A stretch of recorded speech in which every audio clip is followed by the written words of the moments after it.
İslam ekonomikasının mıқты адисі Абдурахман ибн Ауф. Маға базарды көрсетіп қойсаң жетеді. Абдурахман ибн Ауф. Бай болуны қалайсың ба? Ислам адамдар ойлағандай кедейлердің діні емес. Ислам байының да, кедейінің да діні. Тақыба диндар адам болу үшін кедей болу керек деген тура емес. Ошондой эле байлык бул бийлик же үстөмдүк кылуу деген да туура эмес. Кээ бир мусулмандар дүйнө тиричилигин таштап, ааламдан узакташып дербиш болуп кетүүнү чыныгы ислам дини деп түшүнүшөт. Бул таптакыр туура эмес түшүнүк.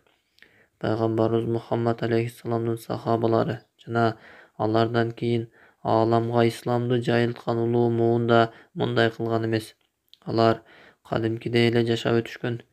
Ислам кедейге муктаж болгондой эле байга да муктаж болот. Ким бул үммөттү кедейлер үммөтү деп айтыптыр? Аллах Таала үммөттүн жүгүн желкесине көтөрө турган соодагерлерди да жиберип койгон.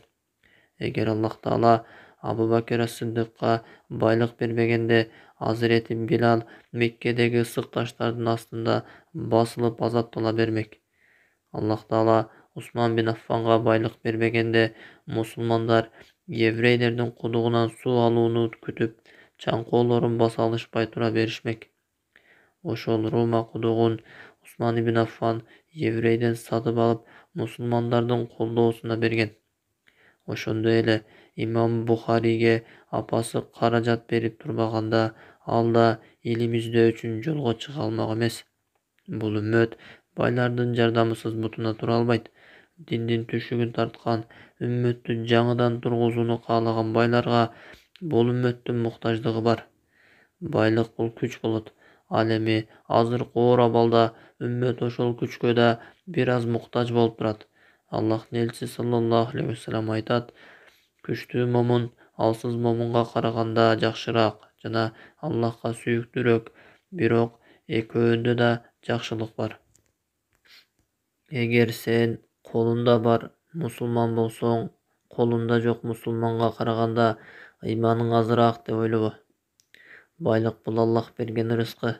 Бул динге байлыгың менен башкалардан көбүрөөк кызмат кылсаң да болот. Бул дин Хадижа, Абу Бакр ас-Сиддик, Усман ибн Аффан, Абдурахман ибн Ауф, Аллах алардын баарынан ыраазы болсун, жана башкалардын байлыктарынын жардамы менен башталган. Бирок байлыгыңдын өзүңө бале болуп калуусунан абайла. Байлардын көпчүлүгү байлыктарын арам нерселерге жумшап жүрүшөт.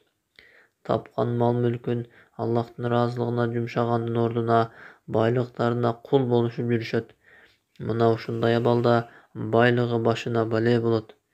Биздин баатырыбыз ал мусулмандардын тарыхындагы эң бай адамдарынан болот. Ал ошону менен эле бирге бейиш менен сүйүнчүлөнгөн 10 сахабанын бири. Абу Бакр ас-Сиддиктин колунан исламга келген 5 адамдын бири. Аллах Абу Бакрдан жана бардык сахабалардан ыраазы болсун. 6 кишиден турган кеңешчи топтун мүчөсү, Бадыр казатынын катышуучусу, ыраазылык антын бергендердин бири, биринчи Эфиопияга, андан соң Мединага хижрат кылган сахабалардан болот. 2 кыблага, Палестина, Ал-Акса, Мекке, Каабага карап намаз окуган сахабалардын бири. Жомарттыктын символу жана байлар үчүн үлгүлүү инсан. Бул улуу баатыр Абдурахман ибн Ауф, Аллах андан ыраазы болсун. Бул улуу мусулман баатыры тууралуу сөз кылуудан мурда бизге кубаттуу ислам экономикасынын принциптери түшүнүктүү болуусу үчүн бир хикаяны айтып өтүүнү туура көрдүм. Бир соодагер соода иши менен чыгып, бирок эртеси эле кайра кайтып келип калат. Ал кайтып келгенде досу анын барып эле эртеси кербелими кайтып келип калганын сырын сурайт. Ал айтат: "О тууганым, мен жолдо канаты сынып, көзү көрбөй калган бир көгүчкөнүн жатканын көрдүм. Буга Аллах кандай рызкы берет экен деп күтүп олтурганымда, ага бир көгүчкөн келип жем берип кетет. Ошондо мен мындай дедим: Аллахтан башка Кудай жок. Бул чөлдүн ортосундагы сокур көгүчкөнгө рызкы берген Аллах. Дүйнөнүн артынан тилимди салаңдатып чуркабасам деле берүүгө кудуреттүү го дедим.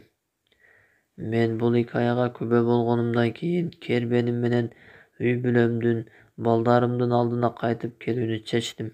Ошондо досу анын далысына колун коюп мындай дейт: Субханаллах, о тууганым, эмне үчүн жем алып келген күчтүү көгөчкөн болуунун ордуна эч нерсе кыла албаган сокур көгөчкөндөй болууну тандадың?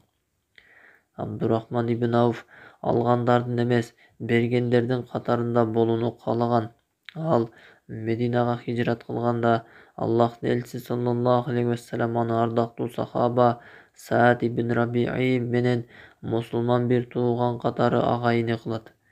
Абдурахман ибн Ауф да Аллахтын ыраазылыгы үчүн үйлөрүн, мал-мүлкүн, базарларын Меккеге таштап көчүп келген башка сахабалардай эле баарын таштап, колунда эч нерсеси жок келген.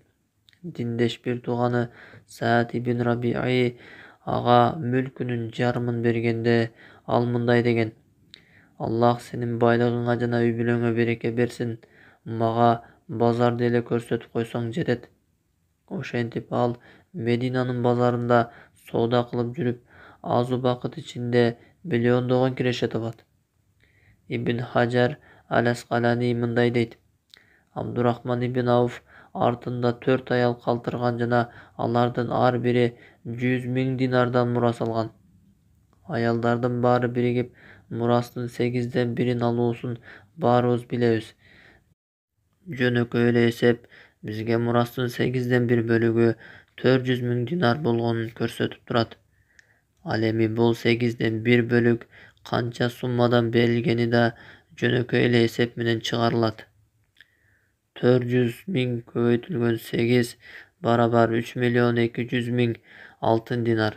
Бул эсептер миллионер сахабанын мусулмандарга кылган эсепсиз жардамдары жана Аллахтын жолуна тартуулаган кербендеринен сырткары. Абдурахман ибн Ауфтун артыкчылыктарынын дагы бири Аллахтын элчиси Мухаммад алейхиссалам анын артында туруп намаз окуган. Бул сыймык жер бетинде 2 эле адамга насип кылынган. Алар Абу Бакр ас-Сиддык жана Абдурахман ибн Ауф. Аллах алардан ыраазы болсун. Ал Аллахтын элчиси саллаллаху алейхи вассаламдын көзү өткөндөн кийин анын жубайларына, момундардын энелерине материалдык камсыз кылуу сыймыгына жеткен.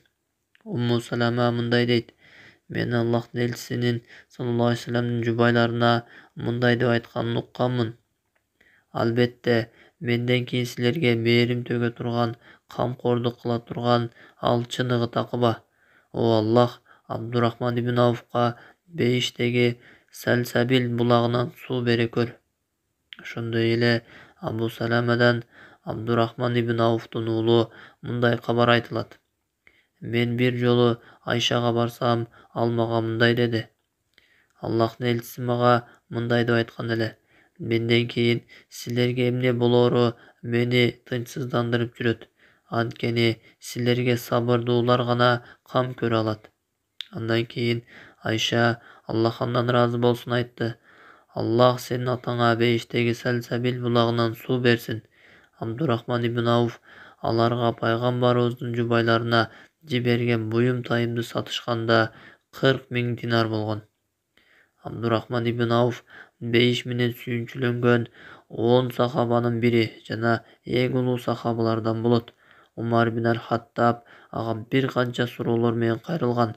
Умар аль-Фарук айтат: Абдурахман мусулмандардын мурзаларынан. Абдурахман ибн Ауф Умар аль-Фарук халифалыкка тандаган 6 талапкердин бири эле. Ал 6-нун арасынан халифа тандоодо соттук милдетти аткарган. Бирок ал халифалыкка жетүүдөгү атааңдашуунун себебинен чыгып кеткен. Ибн Саад ат-Табакат деген китебинде Мисвар ибн Махрамадан Абдурахман ибн Ауфтун жээни, ал да сахаба, мындай дегенди кабарлайт: Мен бир жолу Усман ибн Аффан менен Абдурахман ибн Ауфтун кербендеринин ортосунда баратат элем. Абдурахман кара көйнөгү менен менин алдымда бараткан. Бир кезде Усман: Кара көйнөкчөн ким деп сурады. Ага Абдурахман ибн Ауф деп жооп беришти. Ошондо Усман: Ey Misvar деп meni çakırdı.